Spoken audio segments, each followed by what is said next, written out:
Hello students, इस video में हम आपके लिए लेकर आए हैं बीएससी सेकेंड ईयर केमिस्ट्री के पेपर नंबर 1 फिजिकल केमिस्ट्री यानी भौतिक रसायन की जो हमारी सीरीज चल रही है उसमें यूनिट नंबर 3 के most MP questions.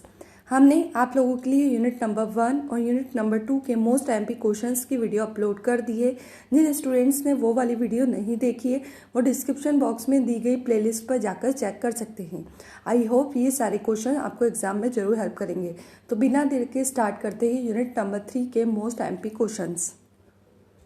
Unit number 3 का पहला मोस्ट एमपी क्वेश्चन है, विशेष चालकता, तुल्यांकी चालकता तथा आणविक चालकता को समझाइए। इन चालकताओं पर तनुता का क्या प्रभाव पड़ता है। यहाँ पर सबसे पहले हमें विशिष्ट चालकता, तुल्यांकी चालकता और आणविक चालकता की परिभाषाएं लिखनी है और साथ में हमें ये बताना है कि इन तीनों चालकताओं पर यदि हम तनुता को बढ़ा देते हैं यानी उसमें जल और अधिक मिला देते हैं तो उनकी चालकताओं पर क्या प्रभाव पड़ेगा। और में एक और क्वेश्चन लिखा हुआ है, ये भी मोस्ट एमपी क्वेश्चन है, दुर्बल तथा प्रबल अपघट्यों की विशिष्ट चालकता तथा तुल्यांकी चालकता पर तनुता का प्रभाव विस्तार से समझाइए। यहाँ पर उन्होंने दुर्बल और प्रबल दोनों की विशिष्ट चालकता और तुल्यांकी चालकताओं को लेकर उन पर तनुता का प्रभाव समझाने को कहा है। क्वेश्चन वही है, ऊपर वाला ही है, बस उन्होंने तरीका बदल दिया है। यहाँ पर उन्होंने दुर्बल तथा प्रबल अपघट्य वर्ड यूज कर लिया है, बाकी आपको विशिष्ट और तुल्यांकी चालकताओं पर तनुता का प्रभाव समझाना रहेगा। अगला क्वेश्चन है, अरिनियस के विद्युत अपघटनी सिद्धांत की विवेचना कीजिए। यहाँ पर हमें अरिनियस का विद्युत अपघटनी सिद्धांत को समझाना रहेगा। अगला मोस्ट एमपी क्वेश्चन है, सेल स्थिरांक क्या है, इसका निर्धारण कैसे करते हैं लिखिए। यानी यहाँ पर आपको सबसे पहले परिभाषा लिखनी है, सेल स्थिरांक क्या होता है, और उसके बाद आपको उसका प्रैक्टिकल जो आंसर है उसका निर्धारण करने की जो विधि है उसे समझाना रहेगा।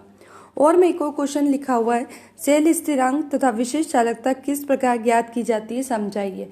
वही सेल स्थिरांक को निकालने के साथ साथ वहाँ पर एक विशेष चालकता को भी निकाला जा सकता है। तो दोनों टॉपिक, दोनों की हेडिंग दे दी है कि सेल स्थिरांक और विशेष चालकता को किस प्रकार निकाला जाता है समझाइए। आगे बढ़ते हैं, मोस्ट एमपी क्वेश्चन है अगला 5th नंबर का, ओस्टवाल्ड के तनुता नियम का वर्णन कीजिए। या फिर ये क्वेश्चन आपको इस तरह से भी पूछा जा सकता है, ओस्टवाल्ड के तनुता नियम का वर्णन करते हुए अम्लों की सामर्थ्य की तुलना में इसका उपयोग बताइए। तो यहाँ पर आप मेन हेडिंग से आपको याद रखना, ओस्टवाल्ड के तनुता नियम आपको तैयार कर लेने हैं।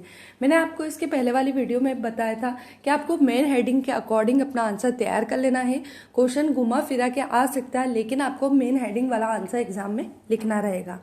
अगला एमपी क्वेश्चन है, कोलराज के नियम को लिखिए तथा इसके अनुप्रयोग का वर्णन कीजिए। यहाँ पर आपको कोलराज का नियम लिखना है और इसके अनुप्रयोग भी आपको तैयार कर लेने हैं, वो भी यहाँ पर लिखने रहेंगे।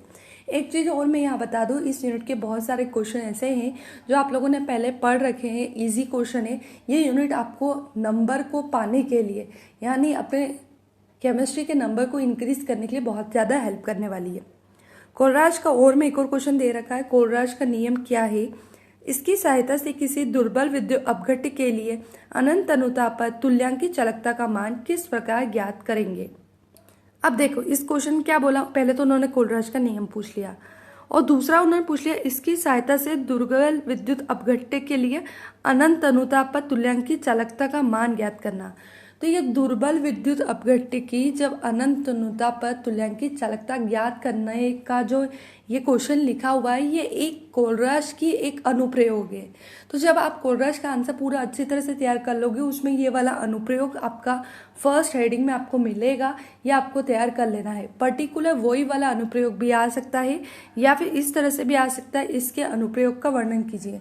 तो अगर अनुप्रयोग के नाम से आ सकता है तो आप कोई सा भी अनुप्रयोग लिख सकते हो, लेकिन पर्टिकुलर कोई हेडिंग डालकर अगर अनुप्रयोग पूछा गया है कि दुर्बल विद्युत अपघट्य वाला ही लिखना है तो आपको वो ही अनुप्रयोग एग्जाम में पुट करना होगा। उसके बाद एक और में क्वेश्चन बोला है, विलयता गुणांक से क्या समझते हैं, कोलराज नियम के प्रयोग से विलयता गुणांक को कैसे ज्ञात करोगे। तो यहाँ पर एक अगली अनुप्रयोग दे दिया है कोलराज का कि विलयता गुणांक वाला जो आपको अनुप्रयोग है वो करना है और कोलराज का नियम साथ में लिखना रहेगा। उसके बाद अगला एमपी क्वेश्चन है, प्रबल तथा दुर्बल विद्युत अपघट्य में अंतर स्पष्ट करो। यहाँ पर आपको प्रबल दुर्बल विद्युत अपघट्य क्या होते हैं उनके बीच में डिफरेंस याद करना रहेगा। 8 नंबर का क्वेश्चन है, इंपॉर्टेंट है, प्रबल विद्युत अपघट्य के लिए डी बाय हॉकेल सिद्धांत को समझाइए।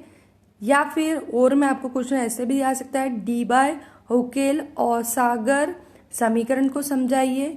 तो यहाँ पर आपको डी बाय हॉकेल का एक सिद्धांत मिलेगा जिसमें आपको साथ में ऑन सागर समीकरण भी मिलेगा। आपको इस टॉपिक को अच्छे से तैयार कर लेना है। ये डी बाय हॉकेल सिद्धांत के नाम से आ सकती है या डी बाय हॉकेल ऑन सागर समीकरण के नाम से भी ये क्वेश्चन आ सकता है, या फिर इस तरह से भी पूछा जा सकता है, ऑन सागर समीकरण और उसका सत्यापन कीजिए। तो यहाँ पर आपको डी बाय हॉकेल नाम का जो कॉन्सेप्ट है वो अच्छे से तैयार कर लेना है। आगे बढ़ते, अगला मोस्ट एमपी क्वेश्चन है इस यूनिट का, अभिगमनांक से आपका क्या तात्पर्य है, अभिगमनांक का निर्धारण कैसे किया जाता है। यहाँ पर आपको एक टॉपिक तैयार करना है, डेफिनेशन तैयार करनी है, अभिगमनांक क्या होता है और उसे निकालने की जो थ्योरेटिकल एक पूरी मेथड है जिसमें आपको डायग्राम भी मिलेगा, वो मेथड आपको यहाँ पर लिखनी रहेगी। अगला और में एक और क्वेश्चन, आयनों का अभिगमनांक क्या होता है, इसके निर्धारण की हिटॉर्फ विधि का वर्णन कीजिए।